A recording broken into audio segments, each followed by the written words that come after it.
Bonjour et bienvenue à l'émission Chrétien comme Christ. Le thème de notre émission est « Dans le royaume ». Alors Christine, tu as un texte à nous lire dans l'épître de Paul aux Éphésiens, oui. Au chapitre 2 et au verset 6. Tout à fait. C'est très important. Exactement.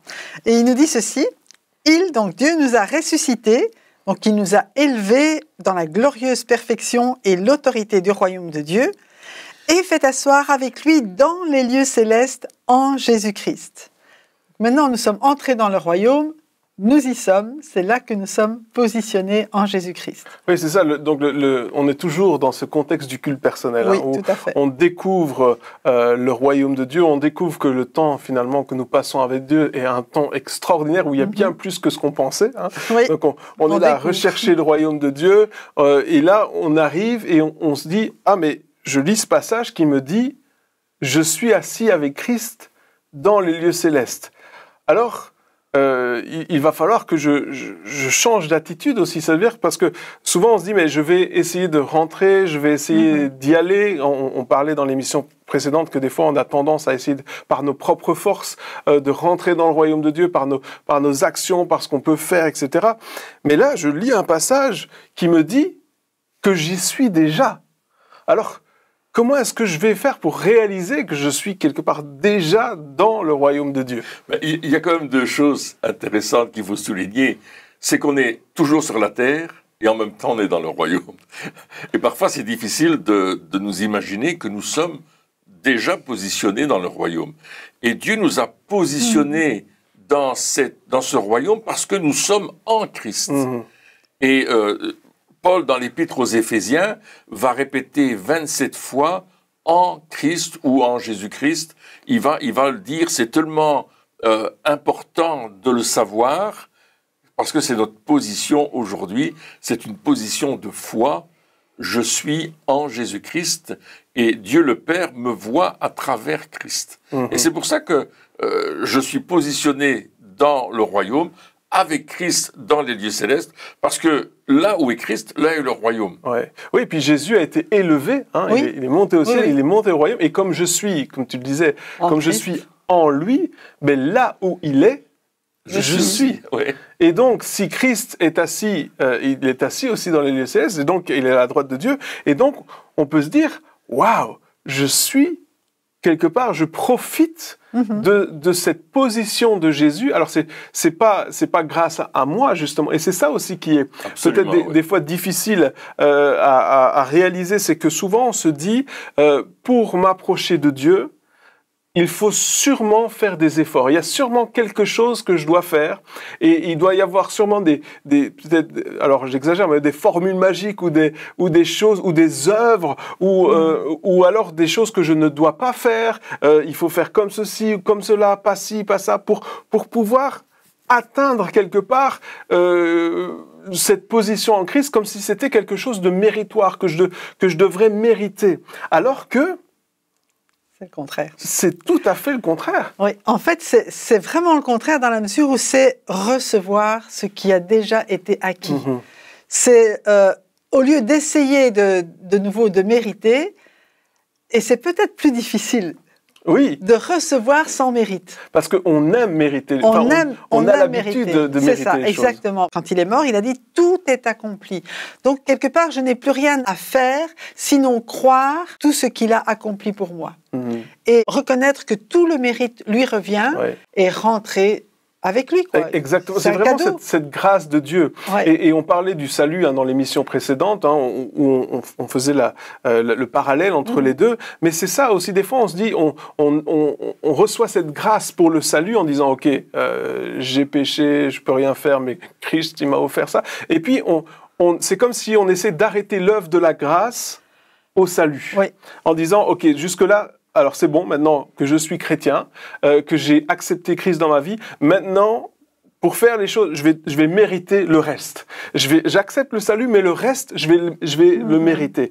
Alors que, et je pense que c'est dans le Galates aussi, où Paul, justement, il parle là-dessus aux Galates en disant, mais enfin, vous avez bien commencé. Exactement. Et avec la grâce, et maintenant, vous essayez de faire des œuvres, mais vous avez perdu la raison. Enfin, c'est ça qu'il leur dit, mais enfin, vous avez rien compris. Alors que Christ, il dit, mais non, le salut, c'est le début, on accepte cette grâce de salut. Ok, donc ça veut dire qu'on est capable d'accepter la grâce quelque part. Oui, on est capable. Hein, on est capable de le faire vu que nous sommes sauvés.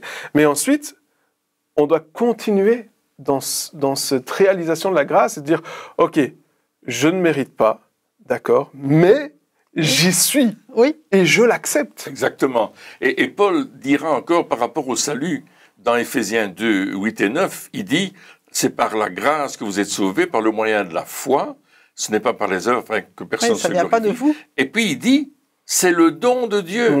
Donc c'est un don. Le don, je ne dois pas le payer.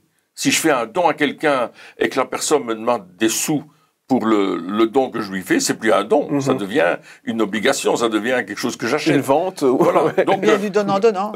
C'est une vente. tandis qu'ici, Dieu, il me donne, c'est le don de Dieu. Et Dieu va me donner tout ce qui va avec le salut. Mais c'est par la foi que je vais le recevoir. C'est parce que je crois en lui, parce que je crois effectivement que je suis assis avec Christ dans les lieux célestes. Qu'effectivement, ma position maintenant, c'est ça. Ouais. Et c'est pour ça que dans l'émission précédente, on parlait des petits-enfants. C'est pour ça aussi que Jésus il parle des petits-enfants. Les petits-enfants, ils peuvent pas travailler. Non. Ils peuvent rien mériter. Tout leur est donné quelque part. Hein. On demande pas à un bébé, tu veux à manger. Eh bien, il va falloir que tu travailles pour pouvoir l'avoir. Non, on lui donne sans qu'il ait rien fait pour. Et c'est vrai. Et des fois, c'est ça aussi. Des fois, on se dit, ah mais non, je veux réaliser que je suis assis avec Christ dans les lieux célestes. Je veux voir cette réalité du royaume de Dieu. Il va falloir que je jeûne pendant 5 jours. Il va falloir que je médite la parole de Dieu, que je lise 15 chapitres, que je fasse attention à tous mes faits et gestes, que je fasse attention à toutes mes paroles, que je fasse des efforts, que je sois le plus saint de tous les chrétiens, et pour pouvoir peut-être y arriver. Alors que Christ dit, non, au fait, tu y es déjà. Et là, notre mentalité, notre raisonnement qui, comme on le dit, est souvent basé sur le mérite, parce que c'est comme ça qu'on a été éduqué, c'est comme ça qu'on fait tout le reste, on le fait comme ça, donc on est basé sur le mérite. Et là, il y a un choc avec notre raisonnement, en se disant, ça peut pas être aussi simple. Je peux pas déjà y être. Il faut que je grimpe toutes les marches. Il faut que, je dois monter dans le royaume. Je peux pas. Il faut que je fasse quelque chose. Et là, on dit non, tu y es. Alors, c'est là que le choix arrive. Qu'est-ce que je fais? Est-ce que je dis, je pense pas que ce soit pour moi. Non, il faut que je le mette. Écoute, j'essaierai de le réaliser quand je l'aurai mérité. Soit on peut dire ça à Dieu. Souvent, c'est un petit peu ce qu'on dit inconsciemment. Ou alors on dit, ok, Seigneur, j'accepte cette position. Maintenant, ouvre mes yeux pour que je puisse voir où je suis quelque part. Ouvre mon entendement pour que je puisse réaliser ma position. Oui, c'est ça. C'est l'importance de réaliser une position. Et il y a quand même une monnaie au ciel. Hein. Oui.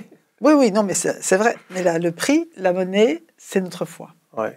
C'est simplement la seule chose que Dieu nous demande pour vivre toutes ces choses, c'est de croire. Et ça va lui plaire, c'est ce que dit Hébreu. Oui, c'est ce qui plaît à Dieu, on l'a vu déjà la fois passée, mais c'est vraiment de croire que ce qu'il dit est vrai, de croire que, effectivement, je n'ai pas besoin de mériter, de croire qu'il me l'a donné. Et c'est comme un cadeau, en fait. Quand je fais un cadeau à quelqu'un, par exemple, mais la seule chose que j'attends de la personne, c'est qu'il le prenne. Oui, puis qu'il l'ouvre. Qu'il l'ouvre, puis... Et puis qu'il s'en serve aussi. Qu'il s'en serve. Un merci, ça fait du bien aussi. Un merci, ça fait du bien. Non, mais quand on offre un cadeau à quelqu'un, c'est ça, c'est de voir, quand on voit que la personne utilise ce cadeau et qu'il s'en sert, que ça sert à quelque chose. Ça nous réjouit, quoi. Exactement, ouais. C'est ça, exactement. Alors que s'il le prend, il le met sur l'armoire et OK, merci, mais... Ouais, merci, mais c'est comme si on offre des chaussettes ou un parfum ou les cadeaux. Enfin, moi, j'aime bien qu'on m'offre des chaussettes, mais peu importe. Des fois, on dit « Ah, mais merci », puis on les met dans l'armoire et on n'y touche pas. On n'y touche pas, c'est un peu dommage. C'est ça. Moi, j'aime bien les boîtes de chocolat où c'est écrit « Merci » dessus. OK. Parce que je peux les utiliser. C'est la liste. Non, mais c'est important, mais une fois qu'on sait ça, qu'on réalise, qu'on croit vraiment que Dieu est là, eh bien, on parle de se positionner. Se positionner, ça veut dire quoi? Ça veut dire qu'on va réaliser où nous sommes, mais en même temps, on va le déclarer aussi. Ça veut dire qu'on va dire, OK, maintenant, je dis à voix haute, je crois que je suis avec Christ dans les lieux célestes. C'est pas juste une espérance, C'est pas ah j'aimerais bien y être, mais là une fois que je réalise que j'ai cette foi, je dis ok, maintenant c'est là que je suis. Et lorsque le diable viendra pour m'attaquer ou qu'il y aura des pensées contraires à ces paroles-là, eh bien je vais pouvoir dire non, la parole de Dieu le dit. Il y a aucune condition. Il n'est pas dit ah mais si vous faites ça, non. Il nous a ressuscités, il l'a fait. Oui. C'est fait. Il nous a ressuscités et il nous a fait asseoir. Oui. C'est fait. Et par rapport au diable, c'est important de savoir que du coup, il est sous nos pieds. Ah ben, il n'est même plus au même niveau. Oui. Il n'est pas plus haut, il n'est pas au même niveau, il est sous nos pieds parce que nous sommes avec Christ dans les lieux célestes. Amen, oui. Et là, ça nous donne vraiment aussi cette autorité et d'utiliser l'autorité que Dieu nous donne pour justement lui rappeler où il est et puis pour le faire fuir. Oui, et puis on n'est plus d'égal à égal. Comme avec le Christ, le diable n'est pas d'égal à égal avec Dieu. Il est soumis. Et donc, c'est la même chose. Une fois que nous sommes en Christ, lorsque nous sommes en Christ, ça nous donne cette autorité, mais en même temps, alors il y en a qui vont dire, bah oui, alors je fais ce que je veux parce que je suis... Non, parce que si on est en Christ, on a le caractère de Christ. Lorsqu'il bouge, je bouge. Ouais. Lorsqu'il agit, j'agis. Absolument. Lorsqu'il fait les choses, je les fais. Donc si je suis en Christ, ça veut dire que quelque part, je suis le mouvement de Christ. C'est plus moi qui vis, c'est Christ qui vit en moi. C'est plus moi qui est le chef, c'est Christ qui est le chef. Et c'est ça aussi que ça veut dire en Christ. Ça nous donne une position, c'est vrai, ça nous donne des révélations, ça nous donne des choses extraordinaires, mais en même temps, cette position qui est la nôtre, elle est en lui et dépendante de lui. Et là, nous ne sommes plus les maîtres.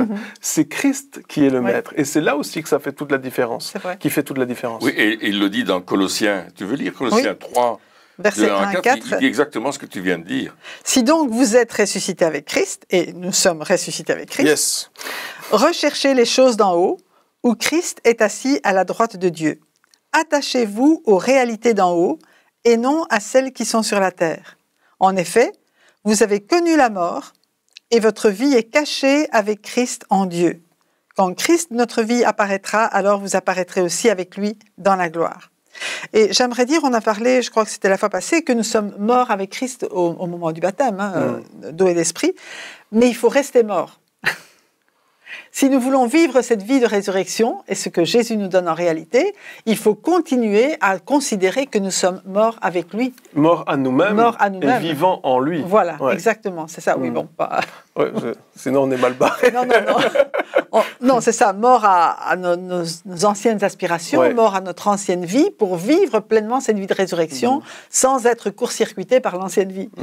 Et j'aimerais dire que plus on est en lui, plus nous réalisons que nous sommes en lui, plus nous aspirons, nous nous attachons, nous accrochons aux choses d'en haut, plus cette mort à nous-mêmes qui paraît, pour beaucoup de chrétiens, difficile, devient facile. Oui.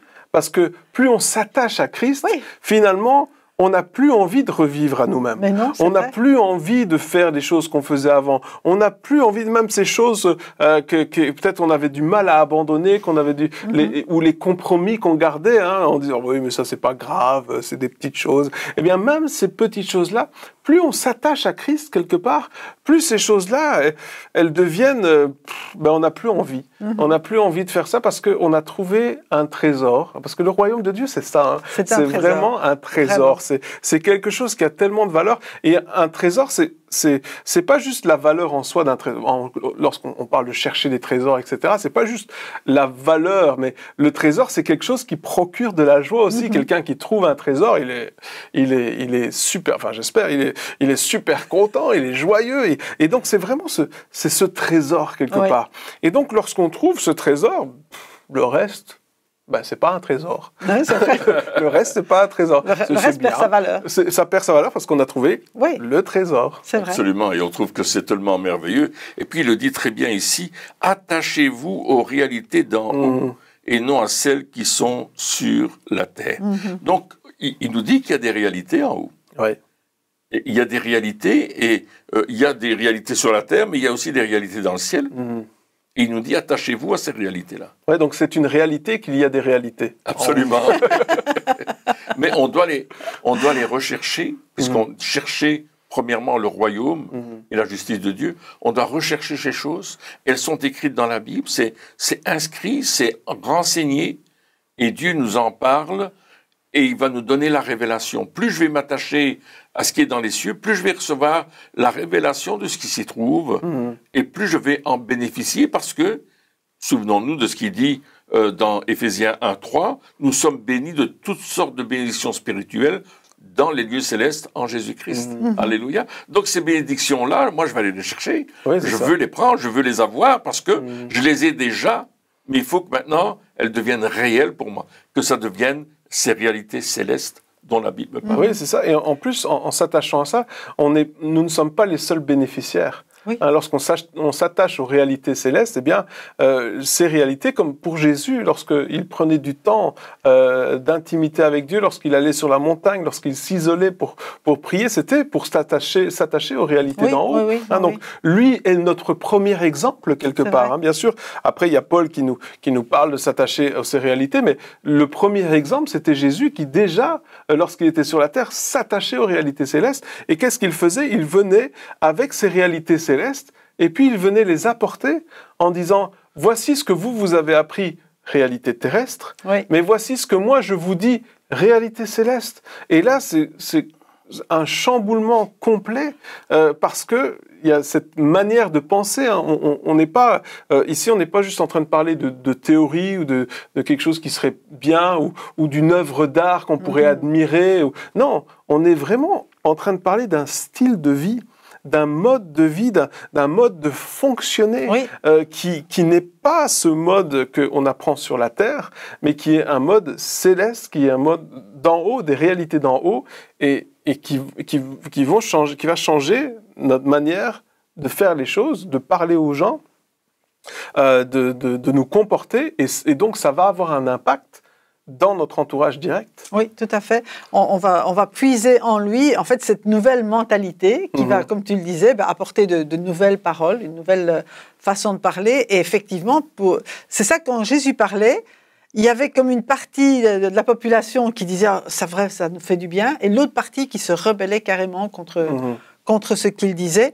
Et là, c'est l'attitude du cœur qui est importante, mais à partir du moment où nous sommes déjà ressuscités avec lui, où nous sommes vraiment citoyens du ciel, eh bien, les paroles de Dieu que nous lisons, peut-être que nous avons lu 10 fois, 20 fois, 100 fois, elles ont un impact aussi dans notre vie qui n'est plus du tout le même, parce que on dit oui, mais ça c'est pour moi, ça c'est une réalité, c'est ma vie aujourd'hui, et je peux appliquer cette parole dans ma vie de tous les jours, non seulement dans ma vie, mais comme tu le disais, pour ceux qui nous entourent, apporter les bénédictions. Jésus apportait la guérison, il voyait ce que le Père faisait, et puis il faisait la même chose sur la terre, et nous sommes appelés à agir exactement de la même manière, à venir avec ces bénédictions célestes, les distribuer pour manifester l'amour de Dieu, et avoir que le Saint-Esprit puisse révéler aussi Dieu dans le cœur des personnes. Oui, c'est ça, et c'est pour ça que c'est important on parlait dans l'émission précédente de rechercher, ici on s'est positionné, et ensuite on a ce passage dans Matthieu, je pense que c'était 6,33 qui disait « Cherchez d'abord le royaume de Dieu », et une autre version, dans la version de la Passion, dit « Poursuivez, poursuivez constamment la réalité du royaume de Dieu ». Ça veut dire que même une fois que on se positionne, que nous sommes dans cette réalité du royaume de Dieu, eh bien nous avons aussi besoin de continuer à chercher, parce que des fois on se dit ok, j'ai vécu une expérience avec Dieu, c'était extraordinaire, et souvent j'entends ces témoignages, il y a 15 ans j'ai vécu quelque chose avec Dieu, il y a 20 ans j'ai eu une révélation, j'ai vécu quelque chose de super, c'était génial. Et depuis, qu'est-ce qui s'est passé? Non mais depuis, rien. Mais attends, c'est comme si je veux connaître quelqu'un, ou si je veux les choses que Dieu veut me montrer, je vais pas juste aller une fois. Je vais poursuivre, je vais continuer, parce que c'est rechercher, c'est constamment poursuivre constamment. Ça veut dire que je vais continuer à dire ok, Seigneur, je te remercie parce que j'ai découvert ça. On peut réaliser tout d'un coup, c'est extraordinaire. Aujourd'hui, j'ai réalisé que j'étais assis avec Christ dans les lieux célestes. Aujourd'hui, c'est devenu une réalité pour ma vie. C'est plus une théorie ou quelque chose, un passage de la Bible que j'ai lu. Là, tout d'un coup, je me suis vu dans mon esprit, je me suis vu que j'étais assis avec lui, j'ai trouvé ça extraordinaire, ça m'a fait du bien, c'est super. D'accord, c'est génial. Mais demain, qu'est-ce que tu vas réaliser? Est-ce que tu vas t'arrêter là en disant « Ah ben ça y est, maintenant, ça y est, c'est bon » ou est-ce que tu vas dire « Ah non, Seigneur, je sais que tu as quelque chose de nouveau. » Le ciel est vaste. Et donc, il y a beaucoup de choses à découvrir. Et je veux découvrir tout ce que tu as pour moi. Je veux, comme tu disais, ces révélations, même ces passages bibliques. Hein. On n'est pas en train de parler juste d'expérience. Non, mais juste les passages bibliques. Seigneur, waouh! Tout d'un coup, je lis ce passage. Il devient une réalité dans ma vie. Et je sais que ça peut paraître bizarre en parlant comme ça, mais lorsqu'on le vit, on comprend ce que je suis en train de dire là. Tout à fait. Peut-être ça paraît un peu abstrait, mais lorsqu'on le vit, on se dit « Ah oui, d'accord. Waouh, ça devient quelque chose de vrai pour moi. » Oui, pardon, excusez-moi. Non, ça remplit même toutes nos émotions. Oui, en fait. c'est ça. Tout notre être est imbibé de cela. Oui, et ça produit du fruit. Oui. C'est-à-dire que la réalité spirituelle que je vais prendre dans les lieux célestes, que je vais aller chercher, ma position, va produire du fruit dans ma vie. Donc ça va d'abord produire chez moi un changement, une transformation. C'est pour ça Paul il dit « Affectionnez-vous aux choses d'en haut, attachez-vous à elles. » Pourquoi ? Parce que, comme tu le disais tout à l'heure, la manière de vivre que j'avais avant au niveau de ma chair, la manière de faire tous les jours, les habitudes, les traditions, etc., ça n'aura plus de valeur, ça va pâlir, ça n'aura plus cette force. Mais le fruit que je vais produire, c'est que je vais amener sur la terre, je vais amener dans mon environnement la présence céleste de Dieu, l'odeur du ciel, la saveur du ciel, la profondeur du ciel. Je vais l'amener là où je suis parce que je vais produire du fruit et les gens vont dire « Mais qu'est-ce que tu vis ?» Et je dis « Je vis les réalités célestes que la Bible m'invite à vivre parce que je les recherche. Et parce que je les recherche, je ne fais pas que les regarder. C'est pas un film que je regarde à la TV, là. C'est une réalité dans laquelle je vais aller, où je suis déjà, et je vais amener ça dans la réalité terrestre. Amen. Oui, puis comme tu disais, ça imprègne vraiment tout notre être. C'est pas juste, voilà, comme tu dis, un film qu'on regarde, s'il y a une scène comique, on va rigoler un petit peu, ou on va pleurer. Mais non, c'est vraiment quelque chose qui nous impacte profondément. Absolument. Et David, il dira, mais comme une biche soupire après les courants d'eau, mon âme soupire après toi. Donc David, il avait découvert, déjà, on le voit dans les psaumes, lorsqu'on lit les psaumes, on voit qu'il avait découvert cette réalité du royaume. Il avait déjà vu les choses, il parlait de louer Dieu sur la terre et de louer Dieu dans les cieux. Donc il avait déjà vécu ces choses-là. Et puis David disait, mais comme une biche soupire après les courants d'eau, mon âme soupire après toi. Ça veut dire qu'il se disait, je veux encore plus. Et d'ailleurs, dans Matthieu 11, il est dit que c'est le royaume de Dieu, il est assiégé, mais c'est les violents qui s'en emparent. Ça veut dire que les passionnés, ceux qui veulent, qui sont pas juste satisfaits avec un petit peu. Et je pense que ça doit être notre attitude aussi. Une fois que nous découvrons ce royaume, que nous entrons dans cette réalité, ne nous arrêtons pas là. Souvent, c'est toujours le piège. C'est de dire, je suis arrivé jusque-là, c'est bien. Je me repose. Maintenant, j'arrête. Mais je crois que ce que Dieu, il veut, c'est surtout ne t'arrête pas. Surtout continue. Va encore plus loin. C'est les violents qui s'en emparent ou les passionnés qui s'en emparent. Il y a cette passion qui est là en disant, mais un passionné, il va déplacer les montagnes pour pouvoir rien ne l'arrête. Moi, je me souviens lorsque j'étais fiancé avec Isabelle, on était fiancés. Moi, j'étais aux États-Unis, elle était en Belgique, et puis j'envoyais des lettres tous les jours. Il n'y avait pas d'email, tout ça.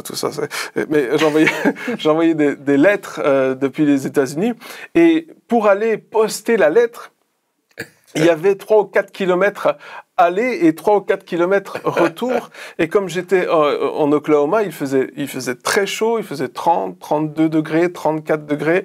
Et il fallait marcher pendant 4-5 kilomètres à 34 degrés juste pour aller poster une lettre et puis faire le retour. Et je me souviens, je suais, il faisait super chaud. Et là, mais ça, c'est la passion. Absolument, oui. Il faut être fou pour dire, mais je vais aller jusqu'au bout. Et je pense que notre recherche du royaume de Dieu, ça doit être ça. C'est-à-dire, il y a aucune excuse qui va m'arrêter, il y a rien qui va m'arrêter. Je vais continuer encore et encore. Amen. Oui, je n'ai rien d'autre à ajouter parce que c'est vraiment très très fort de savoir que c'est vraiment le but de notre vie en fait. Et c'est ce qui nous motive, ce qui nous fait agir, ce qui nous fait réagir aussi, c'est vraiment de chercher Dieu, de chercher son royaume et sa justice. Hein, c'est ce qu'on a lu tout à l'heure, parce que ça se manifeste aussi par une démonstration de la justice de Dieu qui n'est pas la justice humaine. Et donc, aussi de témoigner de cette justice, de vivre cette justice, d'être bénéficiaire pour nous-mêmes de cette justice, mais aussi de la proclamer pour que la justice de Dieu puisse avancer. Le but quand même, quand Dieu parle de rechercher le royaume de Dieu et sa justice, c'est qu'il soit de plus en plus visible quand même sur la terre. En tout cas, que nous soyons nous-mêmes, en tant que chrétiens, qu'enfants de Dieu, que nous soyons une démonstration de ce royaume. De la même manière que Jésus était la démonstration du royaume quand il était sur terre, mais l'Église de Jésus-Christ, les enfants de Dieu qui sont rachetés, qui sont positionnés, sont la démonstration du royaume de Dieu sur terre aussi. Et c'est à cela que nous sommes appelés. Ouais. On a été justifiés par Jésus-Christ. Et cette justice n'est pas la nôtre, c'est lui qui nous a justifiés. On est juste, nous ne sommes plus pécheurs, ce n'est plus notre identité, on l'a déjà vu tout à fait. À de nombreuses reprises, mais notre identité, elle est juste à cause de la grâce de Dieu, cette grâce de Dieu que nous prenons par la foi, que nous croyons. Et je pense que justement, toutes ces choses qui, des fois, essaient de nous empêcher de rentrer dans cette réalité, c'est plein d'incrédulité. Quelque part, l'incrédulité peut se déguiser en logique. C'est vrai. C'est très vrai. Elle se déguise en rationalité, elle se déguise en expérience d'autres personnes. Elle se déguise en plein de choses et si nous lui donnons la place, elle va polluer notre vie. C'est vrai. Et lorsque nous nous positionnons dans cette réalité du royaume de Dieu, nous devons dire à l'incrédulité, tu n'as pas ta place dans ma vie. Je vais croire ce que Dieu dit, je vais croire que je suis là où je suis. Amen. Parce que Dieu... Et je sais qu'il y a des personnes, alors peut-être on peut se poser la question, et qui se disent, ah oui, mais comment je peux faire pratiquement pour rentrer et j'avais eu le témoignage de certaines personnes qui physiquement faisaient un pas en disant, je rentre dans le royaume de Dieu. Des fois, ça peut aider. Ça peut aider. Et, il y a quelqu'un qui disait, il y a une personne qui a fait ça, et elle avait tellement de logique que ce pas, elle l'a fait pendant des mois avant de pouvoir laisser tomber la logique, parce que pendant tout un temps, il y avait une voix qui lui disait « Mais ça va pas dans ta tête, ce que tu fais là, ça sert à rien, le royaume, c'est même pas réel. » Enfin, il y avait plein de choses comme ça, et un jour, elle l'a réalisé, mais ces voix, ça vient pas de moi, c'est pas moi qui pense comme ça. C'est les puissances, les principautés qui sont autour et qui veulent pas que je rentre dans le... Alors, elle a commencé à dire « Oh non, je refuse ces voix. » Et puis, elle a fait ce pas encore. Quand on parlait d'être passionné, c'est de persévérer, parce qu'une fois qu'on se positionne, on va pouvoir vivre pleinement la réalité du royaume de Dieu. Amen. Eh bien, chers amis, merci encore de nous avoir suivis pour cette émission. Et puis, on se retrouve très bientôt pour la suite. Au revoir.